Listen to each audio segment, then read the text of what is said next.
This is an incredibly exciting day. Welcome, everyone. We gather today on land that is part of the Haldimand Tract and is the traditional territory of the Shawanawan, Anishinaabe, and Haudenosaunee peoples. We acknowledge the enduring presence and deep traditional knowledge and philosophies of the Indigenous people who continue to live here. We are all treaty people with the responsibility to honor all our relations. It is an incredible honor to welcome you to our vibrant campus today, Parkwood Seniors Community, and it is my privilege to welcome Prime Minister Trudeau, Mayor McCabe, Regional Chair Redman, and our local members of Parliament. This is the first ever meeting in the Delphine and Lloyd Martin apartments, which integrates market, modest, and affordable housing. Today, this gathering is truly community at its best. As I look around this room, I am overwhelmed by your generosity and support. Each of you, the federal government, the city, the region, individual donors, residents, and our team demonstrated the true strength of partnerships. Right from the start, you shared in our vision to relieve poverty for older adults, making the extraordinary possible. On March the 6th, it might not look like it now, but on March the 6th, we will greet our first residents. Seniors will experience safe, affordable housing in a community for all cultures, all backgrounds, and all financial means. Some of these will be seniors who might otherwise have been missed. At Fairview Parkwood Communities, we say that every person has a seat at the table. And so today, as we stand in this beautiful dining room, it is important to recognize that 50 years from now, that legacy will continue because this community came together to build sustainable, affordable housing. What an incredible impact. On behalf of Parkwood, I offer a profound thank you to our partners and donors. And I would like to welcome a committed supporter, champion and friend of Parkwood, who has been with us through the entire journey, every celebration, and also every painful experience of this project. I would like to introduce MP for Waterloo, Bardish Chagger.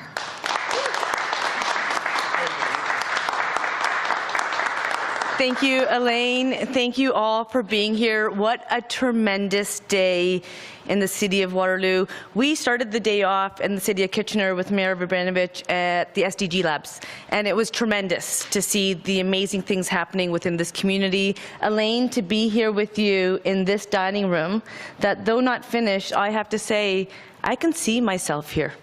I can see myself living here and enjoying a nice retirement here. And I really want to commend you and your entire team for actually engaging with community and creating spaces for more people.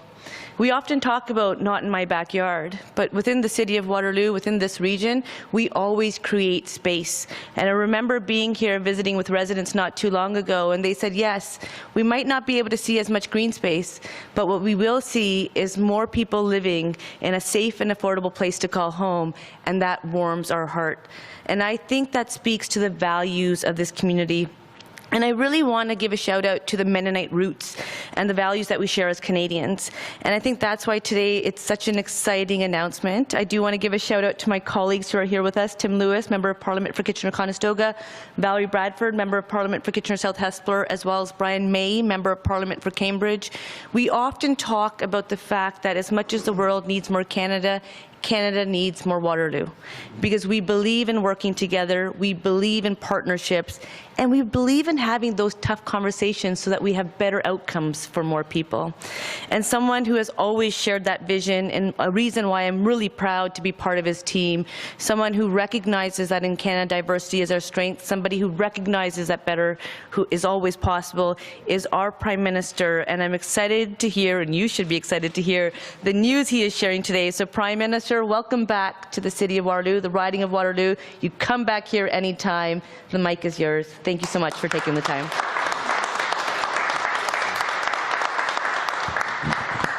Thank you, Bardish, for your words, but also for your tremendous leadership here in Waterloo and for being such a strong advocate for strengthening diverse, supportable communities like this. It's really, really great to see you always. I want to thank Tim and Val and Brian as well for being here to be such strong voices for the region in Ottawa, talking about how we're all going to work together to meet the very significant challenges that the world tends to be throwing at us in so many ways, but also that we know Canadians, as we have so many times in the past, can overcome. And one of the key ways of doing that is by working in partnership, which is why I'm so glad to be here with two old friends, Karen, friends I've had for a very long time, Karen Redman, Chair of Waterloo Region, who of course we served together in Ottawa in my very beginnings as a baby politician, and Dorothy McCabe, who's a dear friend as well, who has been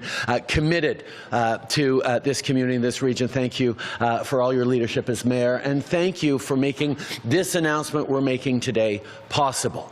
We know that for all the investments we've made over the past many years, we're talking about hundreds of millions of dollars here in the Waterloo region that have led to over 8,000 repaired, refurbished, subsidized or new homes that the federal government has contributed in this region. There's so much more to do, and that's why in the fall we launched the Housing Accelerator. What it is an ability to work specifically and directly with ambitious municipalities that want the challenge to solve the challenges of how to build more homes faster, to do exactly that. So today we're announcing a $22 million Housing Accelerator investment for the City of Waterloo that will unlock 650 homes in the coming years and over 15,000 homes over the next decade. And it happens by really deliberately accelerating some of the various processes and barriers, whether it's increased densification, where Dorothy really stepped up in terms of 4 units and 4 stories as of right. As we move forward on faster permitting, as we move forward on emphasizing affordable housing, as we look at accelerating the use of public spaces. These are all things that are reducing the barriers that exist to meeting the need in growing regions like KW. So I'm really, really happy to be here to highlight that we are here because the region has been so ambitious about tackling the challenges and the opportunities that come with growth. La ville de Kitchener a déjà signé son accord d'accélérateur et aujourd'hui avec Waterloo, on est très content de démontrer encore une fois le leadership de cette région. On veut bâtir plus de logements plus rapidement et c'est exactement les genres de partenariats qui livrent à ce niveau-là. Mais on est en train de travailler à bien des niveaux. Ce n'est pas juste l'accélérateur pour le logement. On est ici dans une bâtisse qui va accueillir des résidents, des aînés dans quelques semaines, où le gouvernement fédéral a facilité l'investissement de 33 millions de dollars pour justement pouvoir créer de ce centre des aînés une réalité. We're here in Parkwood Seniors community where $33 million worth of federal funding has facilitated the creation of this extraordinary solution. So it's not just about making announcements today for the coming years and all the units that are going to be built here across Waterloo. It's about recognizing that investments we made a few years ago are delivering for seniors in this case right now in the coming weeks. That's the work we're doing, and that we do because we work in true partnership with municipal and provincial leaders to deliver for people in these complex and challenging times. Of course, there's lots more that we are doing, whether it's cutting childcare fees in half across the country, while at the same time pushing on the provinces to create more spaces and train up and support more early childhood educators. Whether it's focusing on the student population, where we know KW has an extraordinary resource and richness in students. We're removing the interest from student loans. We're investing in greater supports for them as well. We're moving forward on stabilizing grocery prices. We're moving forward on dental care. Young people, kids who couldn't afford to go to the dentist last year, 400,000 of them have been able to get dental services, many for the very first time. And as of the beginning of this year, we've now had 400,000 seniors sign up for our dental care program, with more being able to sign up every week as the age range is lower, so we can get all seniors covered by the summer. These are the things that we're stepping up concretely on, so that Canadians can see the ambition, the optimism and the opportunity that exists all around them in this extraordinary country. On reconnaît que oui, il y a énormément de défis auxquels les citoyens font face, mais c'est pour ça que le gouvernement est là pour investir, pour travailler à chaque jour, pour livrer pour eux en partenariat et avec toute l'ambition qui est le reflet dans l'ambition des Canadiens. We're going to continue working hard every single day with even more programs, even more solutions, as we create good jobs and careers in a greener economy, as we respond to the challenges Canadians are facing now, and as we continue to contribute every day to continuing to keep Canada the very best country in the world. Merci beaucoup tout le monde. I'm now happy to turn it over to Mayor McCabe. Dorothy.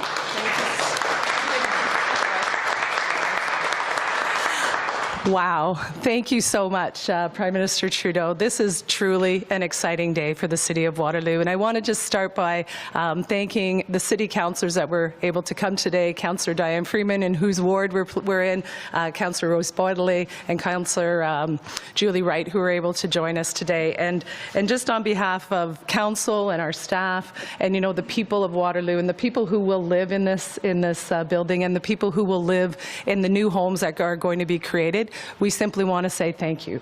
Thank you so much.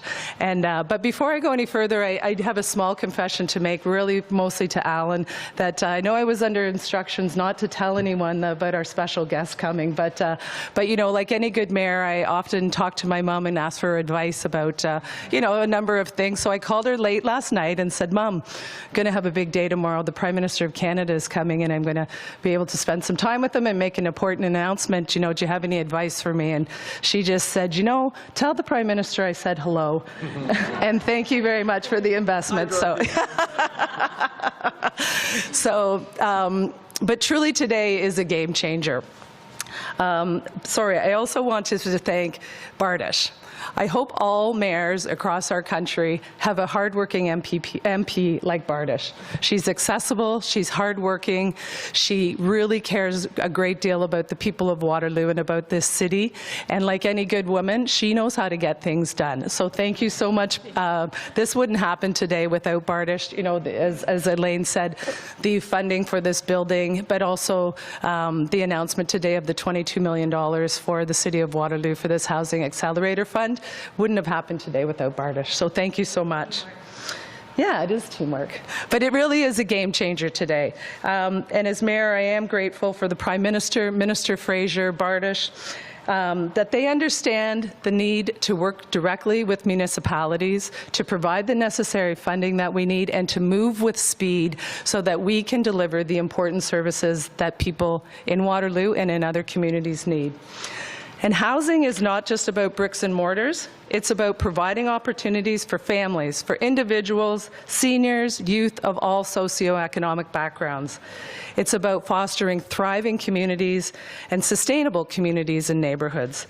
It's about making sure everyone has a safe place to call home. Waterloo's Housing Accelerator Fund, the $22 million that's going into this fund, were created with a sustainability lens. And using this funding, we will be able to invest in projects that will focus on increasing density around our existing transit areas, which will make Waterloo an even more affordable and environmentally conscious, vibrant city. These projects will also include the opportunity to use municipally owned land for residential affordable housing projects. We'll review the potential for using city employment lands for residential purposes. We'll create a toolbox to help homeowners understand how they can create additional residential units on their properties. We will introduce a multi-unit residential acquisition program that will help nonprofit and co-op housing providers purchase market rental housing in units, and doing so will protect those affordable units and make sure that they stay affordable. And that's really, really important to all of us here. We will also work closely with the region of Waterloo to create a grant program for additional affordable residential units that will match and leverage the region of Waterloo's existing affordable housing program. Very exciting as well. So in building new homes, as the Prime Minister and as Bardish said, we are creating communities. Communities that will embrace our diversity and celebrate our inclusiveness. As Council, we know that we have set ambitious housing targets. We are grateful to be working with some of the very best staff in the business at the City of Waterloo, and I want to do a really big shout out today to those staff on our Housing Accelerator team who worked really hard to get us to today, and we are going to rely on to get us the housing units built in the next 3 years. So thanks so much to Michelle Lee, Brad Witzel, Tim Anderson, Mallory Amont, Adam Lauder, Tanya Couric. I think I got them all, so thank you so much. Thank you again, Bardish and Prime Minister Trudeau. We know that we could not do this important work without your support, without your trust, and certainly without your money. So in the spirit of intergovernmental cooperation. I'm excited to say that the region and the city will start to work immediately on the next steps with initiating these programs. And I invite Chair Karen Redman up to say a few words. Thank you so much. So thanks, Dorothy. I want to say good morning to everyone and thank you for being here today. I want to begin by thanking Prime Minister Trudeau and, of course, Minister Fraser for now what is the second Housing Accelerated Fund across the region. Ideally, we'll have you back 5 more times. I also want to congratulate Mayor McCabe and Waterloo City Council, as well as Mayor Verbanovich and our friends at the City of Kitchener for their success through this fund. Across our region, we know that access to housing is a significant challenge. We also know that right here in this region, we have the partners and the solutions to make real, tangible change. Parkwood is a great example. Last year marked Parkwood's 60th anniversary, an anniversary they decided to celebrate through bringing more affordable homes to this community. A big thank you to you, Elaine, and the Parkwood and Fairview Mennonite teams for the work you do to support seniors across our community. To support Parkwood expansion, the region has provided $2 million as well as $500,000 in reduced development charges as part of our Building Better Futures plan. Through the support of the federal government, the province, local municipalities, and housing partners, we are now just 150 homes shy of our 5-year goal, which marks a 10-fold increase in the number of homes that we have built as a community. But we know more needs to be done. We know more irons are in the fire, more tools in the toolbox. 2024 is going to be a big year. The region is investing $472 million this year to rapidly expand affordable housing, support those experiencing homelessness, and investments to drive economic growth and opportunities. This involves a dedicated team and reserve focused on land readiness, the completion of the Building Better Futures plan, and the disposition of regionally owned property to accelerate the building of affordable housing. Thank you, Prime Minister Trudeau, and to our local MPs for your continued investment.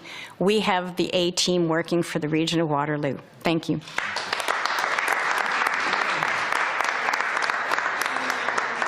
20 minutes, one question, one follow-up. First question goes to the record. Thank you, Mr. Prime Minister, for taking my question. Jeff Outfit from the Record newspaper. There's a lot of international students in this community. Conestoga College is a national leader in attracting international students.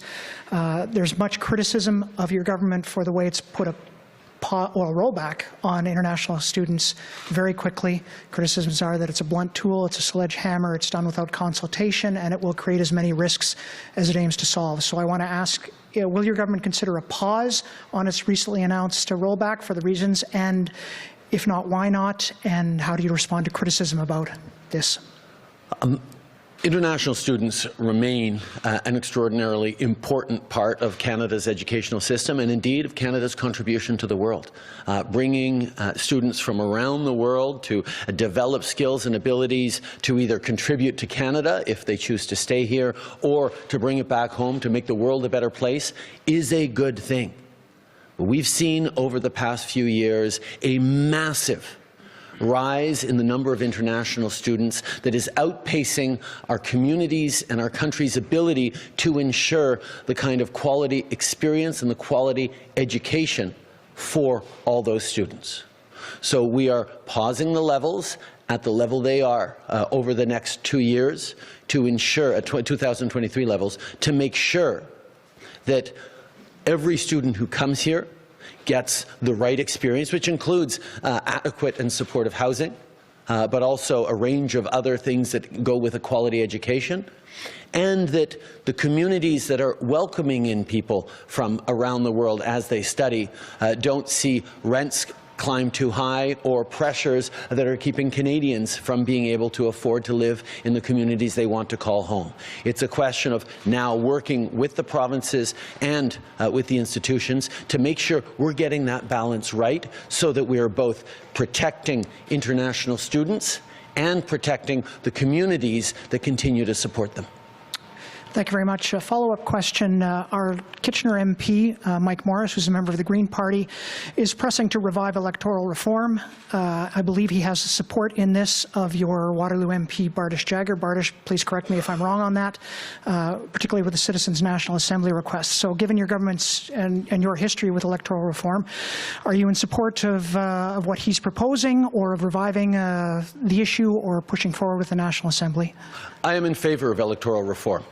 I have long said that Canadians should be able to have better choices at the ballot box.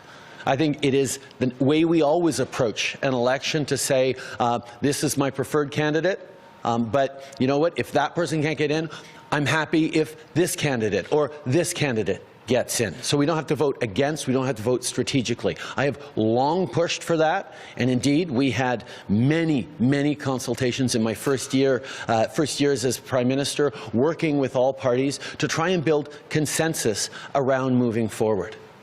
Unfortunately, there was no consensus, and even if our government had a majority and would have been able to ram through electoral reform, we realize that something that changes the nature of elections has to be done with broader support.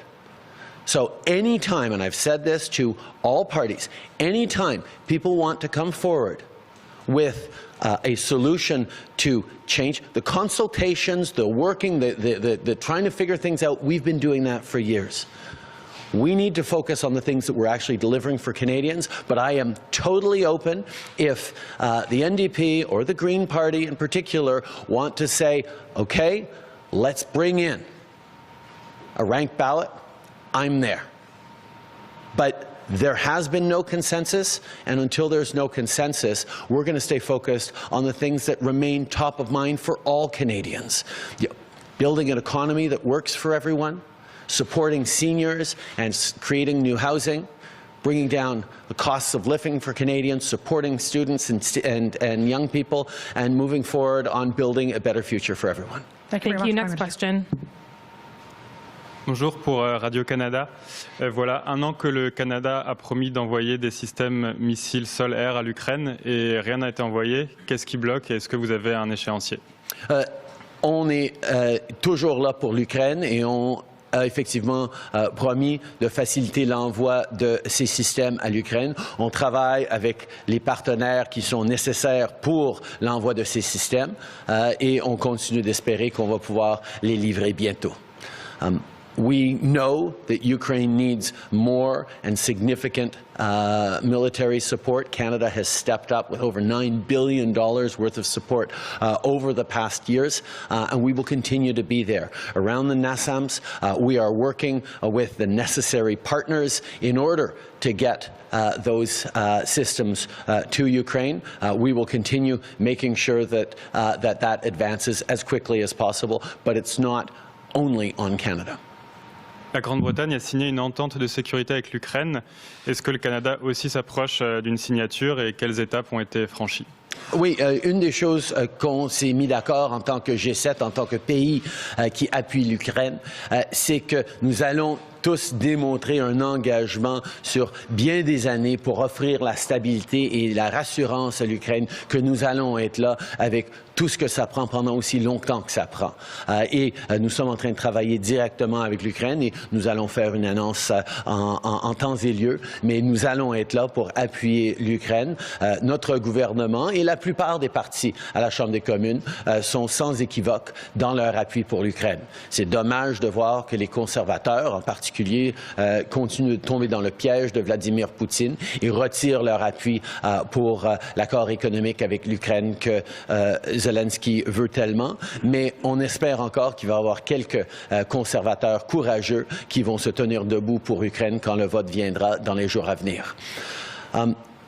Canada has committed alongside many and all of our allies, indeed, to offer the multi-year support that Ukraine needs in order to be able to stand as strong as it needs to, not just for its own sovereignty and territorial integrity, but for the rules and principles that underpin all of our free democracies around the world. Canada continues to work on that multi-year funding commitment, and we will have an announcement to make in due course, but we will continue to be there unequivocally to support Ukraine in everything they need, on top of the over $9 billion in various supports, including military supports that we've sent to Ukraine over the past years. Most parties in this House are unequivocal in our support for Ukraine, and I am still optimistic that at least a few Conservatives will listen to Volodymyr Zelensky, and when it comes to voting on the renewed Canada Free Trade Agreement, will stand up and be counted in their support for Ukraine. Ukrainian Canadians across the prairies and across the country are asking their Conservative MPs to stand up for Ukraine in this upcoming vote, and I know a lot of people are watching carefully to see if indeed Conservatives stand with Ukraine. Thank you. Next question. Morning. CSIS has warned that foreign interference is an existential threat to Canadian democracy and that the government needs to shift its perspective to take it seriously. Do you believe it is an existential threat, and has your perspective changed over the last year and a half? The reality is, since 2015, we brought in concrete measures to counter the foreign interference that we know is increasingly a real and fundamental threat to democracies around the world. That's why, after having seen the 2016 election in the United States, the 2017 presidential election in France, in 2018, Canada created the rapid response mechanism when we hosted the G7 so that we could respond more quickly to foreign interference threats to our democracy. We also created an oversight committee of top public servants and security experts to ensure the integrity of our elections, which kicked in for the first time in 2019 and again in 2021 and in by-elections since. We've continued to move forward on measures that increase transparency, accountability, and the tools that we have to counter the very real threat of foreign interference. We know and have long known that countries like China and Russia and Iran and others are trying to influence and interfere in our democratic processes and have for years, which is why as a government we continue to step up on the tools, on the public awareness, and in our ability to protect our democracy, because yes, it is indeed an existential threat to democracy to see the kinds of deliberate undermining and interference of democracies that certain foreign state actors are engaged in. The CSIS warning said that the government needs to willingness to take decisive action and impose consequences on foreign interference actors. Why has your government not taken action against more of these actors? We have taken action, and we will continue to take action. Protecting our democracies is something that we work with our colleagues around the world, our partners around the world on, whether it's Five Eyes or G7. It's something that we continually look at the tools that our security agencies have to protect communities, to protect citizens, to protect our structures of democracy. We recognize as well that diaspora communities, whether it's Chinese Canadians or others, are often the first victims of interference in our democracies, and we need to make sure we are supporting them specifically, as we have been and as we will continue to. Foreign interference is a very serious matter, which is why we're pleased that the inquiry on foreign interference into our democratic systems is ongoing, and we will be there to support it every step of the way, as we have from the beginning. Thank you. Next question. Okay. La réalité d'ingérence étrangère en est une qu'on voit à travers le monde. Le Canada a pris des actions concrètes depuis 2015 pour assurer la protection de notre démocratie, et on continue d'augmenter les outils qui sont disponibles pour nos services de renseignement et nos services de sécurité. La commission d'enquête sur l'ingérence étrangère est en train de faire son travail, que nous appuyons pleinement, mais nous allons continuer de nous assurer d'être là pour protéger non seulement nos institutions et nos démocraties, mais nos communautés de diaspora, les communautés chinoises ou d'autres ici au Canada, qui sont souvent les premiers victimes ou les plus vulnérables à l'ingérence d'États étrangers. Nous allons toujours en faire plus pour protéger les Canadiens et nos institutions. Good morning, Prime Minister. Mark Hamidi with the Canadian Press. Will you invite Danielle Smith to meet while she's in Ottawa next week and directly raise your concerns about her gender policy proposals? Canadian parents love their kids, and we want the very best for them, and we want them to be kept safe. LGBT youth across this country are among the most vulnerable to homelessness, to suicide, to a range of things that can harm them. We need to be there to defend them. We need to be there to protect them, and I know Canadians across the country are doing just that. It is telling that the week after welcoming far-right American conservative Tucker Carlson to her province to sit with him on stage, Danielle Smith has now moved forward with the most anti-LGBT policies of anywhere in the country. Canadians need to know that the federal government and all Canadians will be there to protect youth. Just on a different topic, why haven't you called the Israeli Prime Minister about the case of Mansour Shoman, the Canadian citizen who has been working and serving as an aid worker during the conflict in Gaza? I've had many conversations with Israeli leadership to emphasize both the importance of moving towards a two-state solution and the importance of respecting the rule of law and protecting civilian life. On the issue of this individual, without going into details on privacy matters, I can tell you that all levels within our government are fully seized with this. We are engaged with all partners, including the Israeli government. We are following up as necessary in an extraordinarily active way to determine what happened and how we can help this individual. Thank you. Next question. Jeff Pickle, CTV Kitchener. Question on behalf of my national colleagues. First, President Biden put forward sanctions on Israel's settlers accused of attacking Palestinians and peace activists in the West Bank. Will you and your government do the same?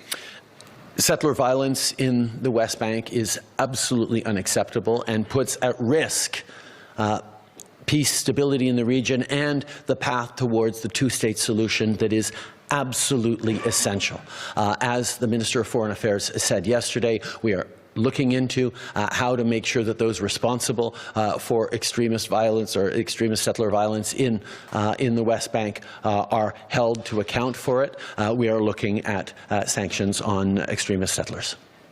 And on to the topic of the day, these housing accelerator funds, in the term affordability used a lot.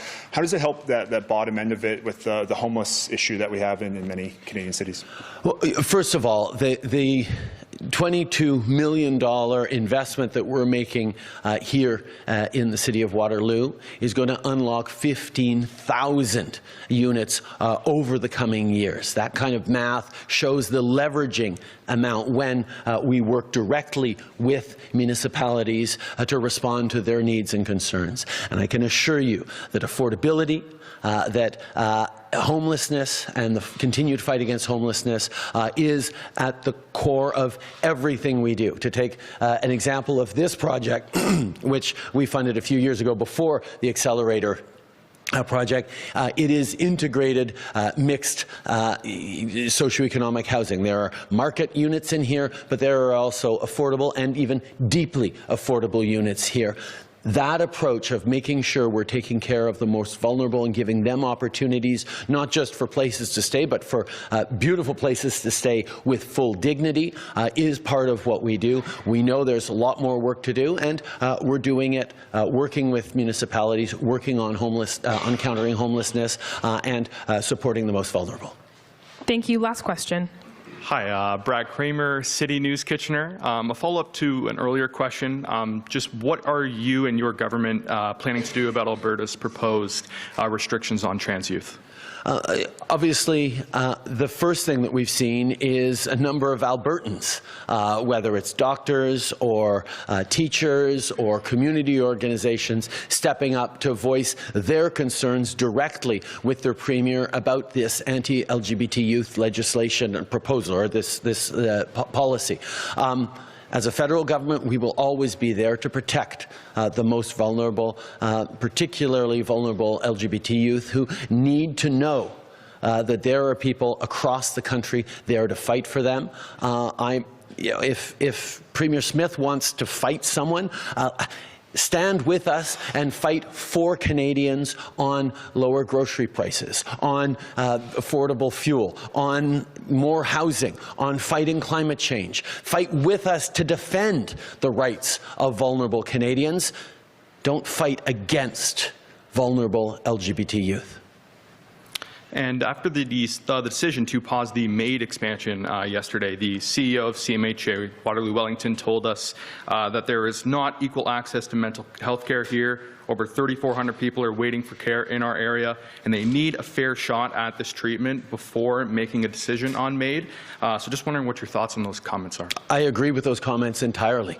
We need to make sure we're delivering better quality mental health care across this country for people who are facing very, very real challenges. We've seen an increase in the challenges faced by Canadians around mental health, and that's why we're going to continue to be there. We just announced $200 billion for the provinces over the next 10 years on health care, with a focus on 3 areas.